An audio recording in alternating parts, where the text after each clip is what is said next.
2025 is turning out to be a big year for the full-size SUV.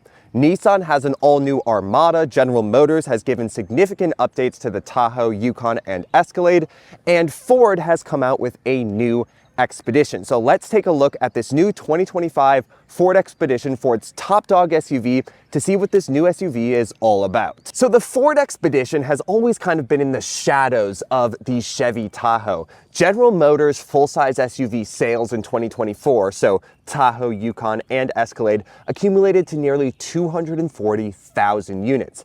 On Ford's side of things, the Expedition and the Navigator only sold about 90,000 units combined. So there's definitely a large chunk of the market that Ford has the potential to take away from General Motors, and that's what they're hoping to do with this redesign. Now, we call it a redesign, but it really is just a pretty significant facelift. The chassis of the vehicle remains pretty much the same. They have made some changes to the suspension and the tuning of the vehicle, but overall, this is the same vehicle underneath as the old Ford Expedition. But visually, there are some changes. You might have to squint up front to see them, but there is a slightly redesigned grille, and this is a light bar that now runs the full width of the vehicle as well. I think it overall is a better looking vehicle, but still doesn't necessarily stand out. And I think that's always been the Expedition's, a big issue with the Expedition is it's kind of a bland vehicle. And while this Platinum model does stand out a little bit more with its 24-inch wheels, overall the Expedition, both outside and in, is still a little simple. But that's right, one of the big changes for the new Ford Expedition are the introduction of 24-inch wheels,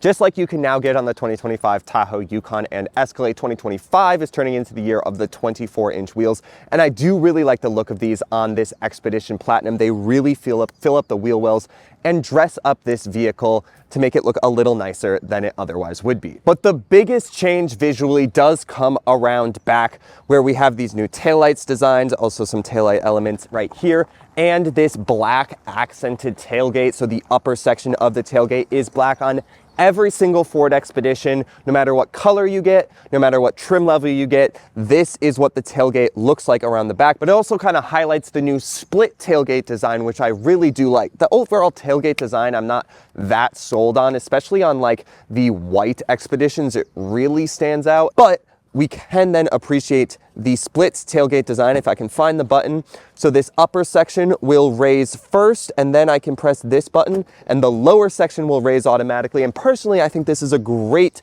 feature. You get this real tailgating vibe in the back of the new Expedition. And this is a feature on every single new Expedition. I personally really think this is a great idea. I love split tailgates, and they make a lot of sense on a full-size SUV. You can pull up to a soccer game or whatever it is, sit back here and watch it, or it just makes it a little more practical of a tailgate. Big fan of that. And I also really like how when I press this upper close button, the lower element will close first and the upper element will close second. Vehicles like the Rivian R1S don't do that because the Rivian R1S has a manual lower section to the tailgate. Just makes it a little more complicated, but on this Expedition, it's seamless. So under the hood, Expedition's powertrain remains unchanged for 2025. All Expeditions use a 3.5-liter twin-turbo V6, which in its base format makes 400 horsepower, which is pretty solid, or in its high-output version makes 440 horsepower and 510 pound-feet of torque. That is what you would find on this Platinum model and on, say, the Tremor. And it's a really solid engine. I actually think it sounds pretty good, and it gives a lot of thrust, more powerful seeming even than the 6.2 found on the Chevy Tahoe. I am a big fan of this engine. All right, climbing into the second row of Ford Expedition, we have plenty of space, obviously. This chair is adjusted to my ideal driving position. So much knee room and foot room, and we have captain's chairs here on this Platinum model and sitting all the way upright. My head is pretty close to the headliner, which is similar to Chevy Tahoe.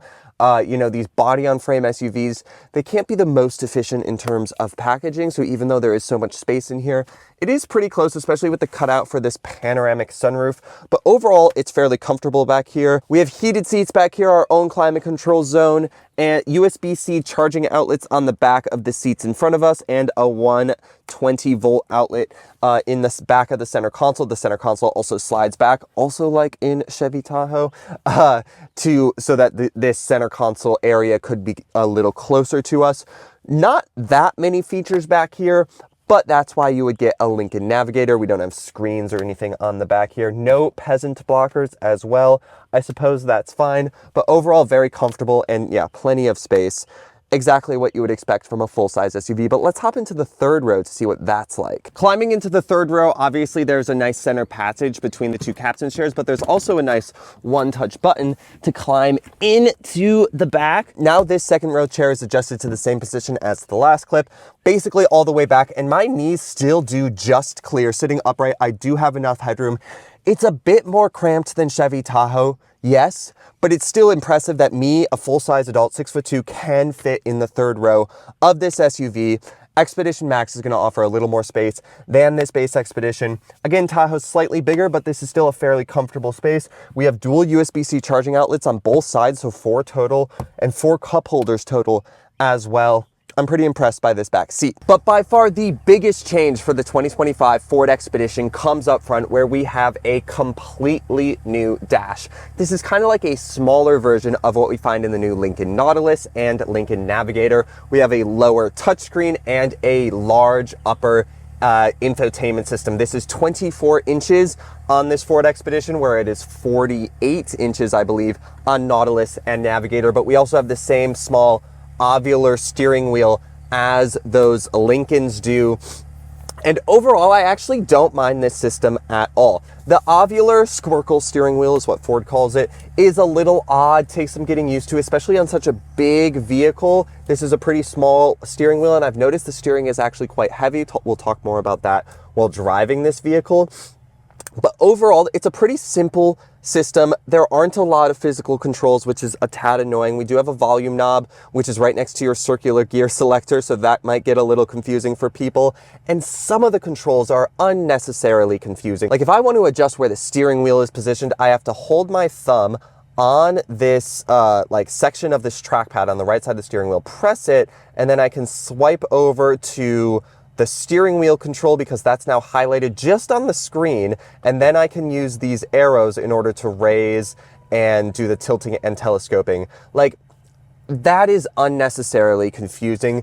A lot of Ford Expeditions are going to be rental cars, and this system of like buttons that only become known to you through this large screen when you put your thumb on the steering wheel, that is going to be really confusing to people renting these cars. And I feel like there's a space for at least, you know, like 10 buttons on each side of the steering wheel. I would love for them to just be permanently there so that you know what you're doing. Like the old Expedition and F-150.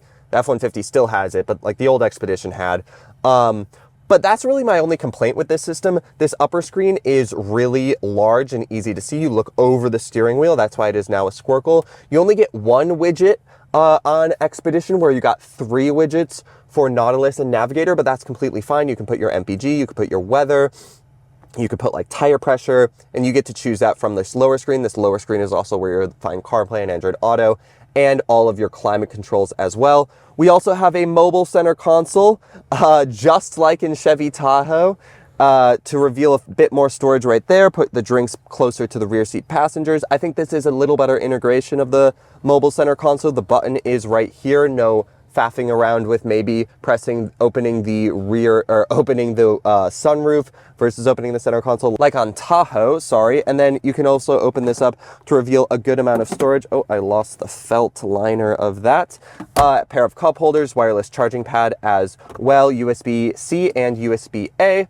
Overall, a pretty straightforward interior, and actually, like, even on this Platinum model, yeah, we have these nice seats and stuff, and like this really gray looking open port trim, but it's still rather simple in here and a little forgettable. The other big news for the 2025 Expedition is the introduction of the Expedition Tremor, which I'm gonna have the chance to take off-road shortly, so I will take you guys along for that. The Tremor brings some off-road upgrades to Ford's largest SUV. You can see we have some tow hooks and a skid plate, a metal skid plate down there. We have 18-inch wheels wrapped in 33-inch all-terrain tires. There's an electronic limited slip differential as well as some drive modes to help this vehicle off-road, like a low-speed crawl control, which is like an off-road cruise control, as well as like a hill descent control. So we will get to test all these features out On the trail, there is also obviously some design upgrades as well, and that's kind of the biggest point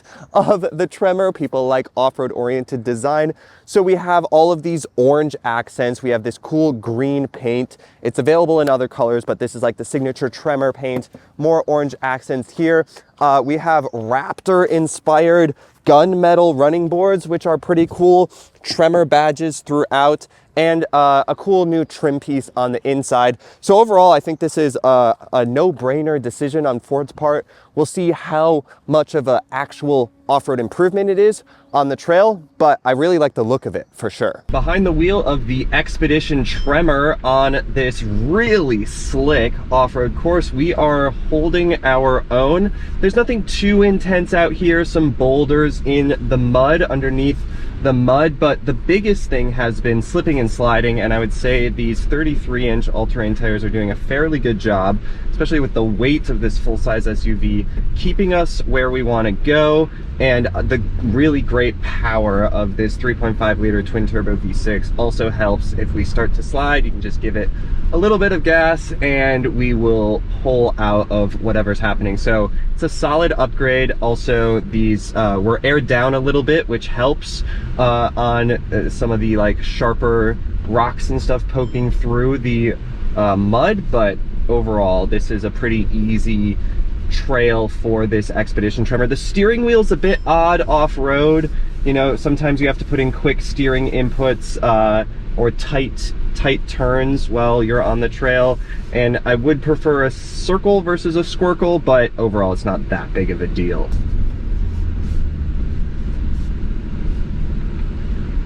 Yep, nice and consistent.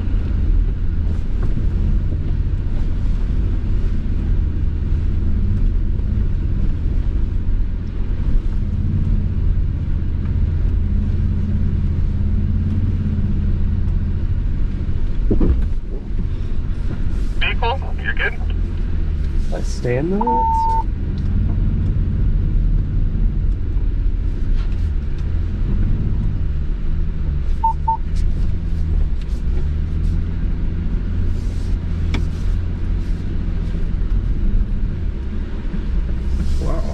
gnarly. That's a little more than I thought it was gonna be. All right, driving the 2025 Ford Expedition. This has the high output 3.5-liter twin-turbo V6, so we're making 440 horsepower under the hood. And that is definitely enough to get this vehicle up and moving. And I'd say it actually sounds pretty good too. I'm impressed by how throaty this engine sounds. You're not really going to miss a V8 too much based on the sounds, at least, that are being maybe pumped into the cabin, but also just genuinely coming out of this engine. And merging onto the freeway now, the car is very comfortable, I do have to say. Ford went through some of the chassis changes they made to this vehicle for this new Expedition, and their whole goal was to basically make the vehicle more comfortable, more compliant, and I'd say they achieved that pretty well. We are riding on the 24-inch wheels in this particular Ford Expedition, and I'm pretty impressed. We are very isolated from the road. You're gonna get like large jolts into the cabin, yes, but on the whole, they've maintained a very floaty suspension that I'm very, very impressed by. And that's, I would say this suspension is even a step above what GM did with their 24-inch wheels and the MagneRide suspension on Tahoe, Yukon, and Escalade. This feels a little more refined, a little more isolated from the road. But with this new Expedition, we must talk about this Squircle steering wheel, which is what Ford called it. This is the same that you would find in Lincoln Navigator and Lincoln Nautilus, which also feature a similar like upper display. It's okay. On a vehicle this large, I think it's gonna take a little more getting used to. I do think buyers will get used to it. To start, I would say it's a little heavy.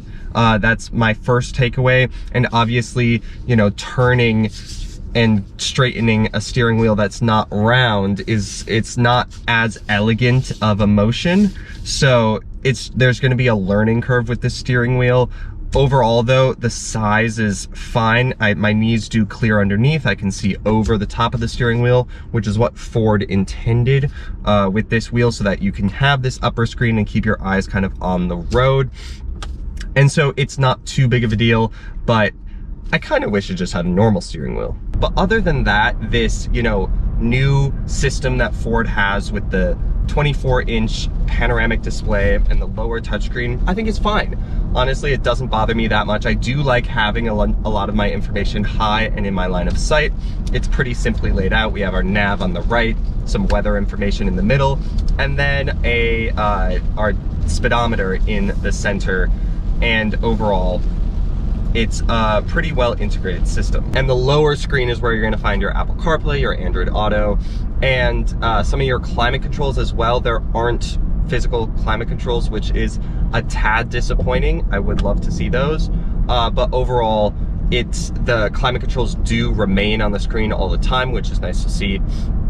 And it's a very bright and crisp screen, pretty easy to use. And in terms of other aspects of driving this vehicle, the seats are really comfortable on this platinum trim level. We have massaging up front, which is pretty fancy, and it's pretty quiet in here too. I'm impressed by how isolated, both in a suspension sense and in a noise sense, we are from the road. And this is now a pretty old, broken, beaten up road, and still these 24-inch wheels are providing decent isolation and support down this road. The car is not falling apart, and it's not too jarring on the inside. I am really impressed. This definitely feels like a premium vehicle driving it in a suspension sense. And we have plenty of power from this throaty 3.5 liter twin turbo V6.